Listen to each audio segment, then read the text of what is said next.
Hello students, welcome back. In today's lecture, we'll continue with specific forms of inadequate erythropoiesis anemia. Let's begin. The first form of inadequate erythropoiesis anemia involves our diet. Shown here, we can intake vitamin B12, folate, or iron. Let's explore what happens when the quantities of these nutrients are inefficient. When we have insufficient quantities of either of these nutrients, this is known as a nutritional anemia. So shown here is nutritional anemia. When insufficient quantities of either of these nutrients causes decreased erythropoiesis, this is known as a nutritional anemia. Because iron is such a vital component of erythropoiesis, it has its own anemia. If there is insufficient iron, this is called iron deficiency anemia. These are not the only nutrients needed for erythropoiesis. Vitamin C is needed, amino acids are needed, but we're only going to focus on these three here. If there's not enough B12, of course, this is known as vitamin B12 anemia.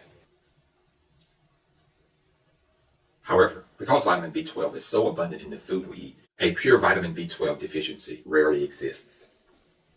The most common vitamin B12 deficiency anemia involves intrinsic factor. Shown here is intrinsic factor. Let me describe the situation. The immune system can create autoantibodies which bind to and inhibit the parietal cells. When this happens, the parietal cells cannot form intrinsic factor. Without intrinsic factor, there is no vitamin B12 intrinsic factor complex. And without this complex, there is no absorption of vitamin B12, leading to vitamin B12 deficiency anemia. Let's annotate this here.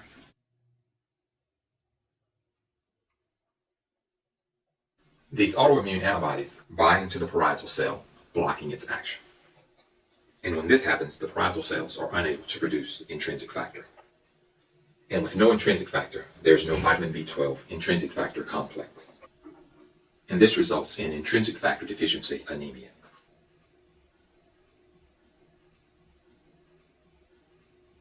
And so lack of intrinsic factor causes intrinsic factor deficiency anemia. That one has a special name, and we'll indicate that later. Let's look at another form of anemia involving EPO, erythropoietin. A deficiency of EPO can also cause anemia. EPO is produced by either the liver or the kidney, but with EPO deficiency anemia, it is usually caused by a deficiency of the kidneys. The kidneys are insufficient to produce the required amounts of erythropoietin. And so this type of anemia is also known as renal insufficiency anemia. So when renal function is insufficient, there's not enough erythropoietin, leading to decreased erythropoiesis. This is known as renal insufficiency anemia. Another component required for proper erythropoiesis is the myeloid tissue itself. When there's proper myeloid function, we produce red blood cells. However, that myeloid function can become compromised. In situations where there is destruction of myeloid tissue, we can have a partial loss of myeloid function. Let's indicate that here.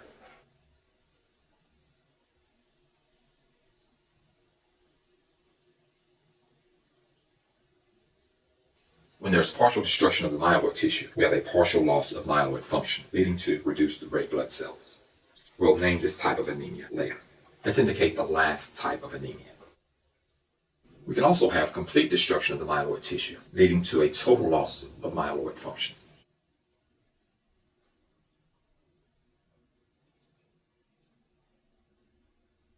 When there's complete destruction of the myeloid tissue, we have a complete loss of myeloid function, and essentially no red blood cells.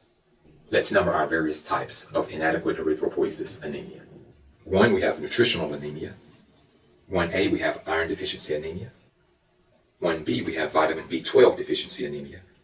2, we have intrinsic factor deficiency anemia. 3, we have renal insufficiency anemia. 4, we have anemia caused by partial loss of myeloid function. And 5, we have anemia caused by complete loss of myeloid function. Most of these have been named completely. However, there are special names given for the intrinsic factor deficiency anemia and the anemias due to loss of myeloid function. Let's first give the name of the intrinsic factor deficiency anemia.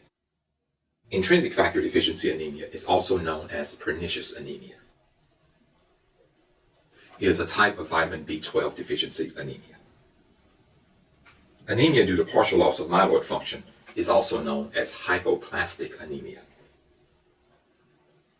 The root word hypo means below, the root word plas means formation, and the root word tic means pertaining to. So hypoplastic anemia is the anemia pertaining to the formation of the red blood cells below that of normal.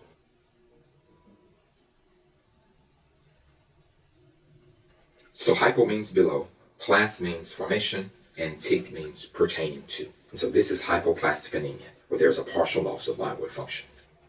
The complete loss of myeloid function is known as aplastic anemia.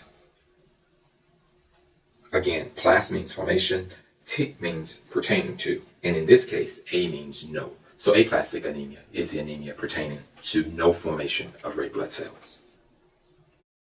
And so shown here are all the types of anemia due to inadequate erythropoiesis. We have nutritional anemia, where some of our nutrients have insufficient quantities. Specifically, we can have iron deficiency anemia, where iron is deficient, or vitamin B12 anemia, where our vitamin B12 is deficient. We can also have pernicious anemia.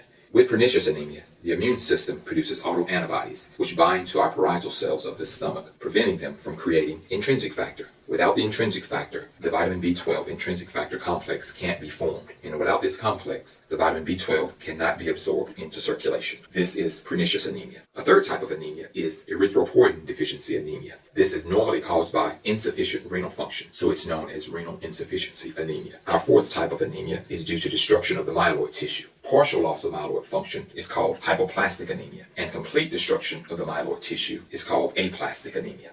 And so this concludes our lecture on the anemias due to inadequate erythropoiesis. I hope you've learned a lot.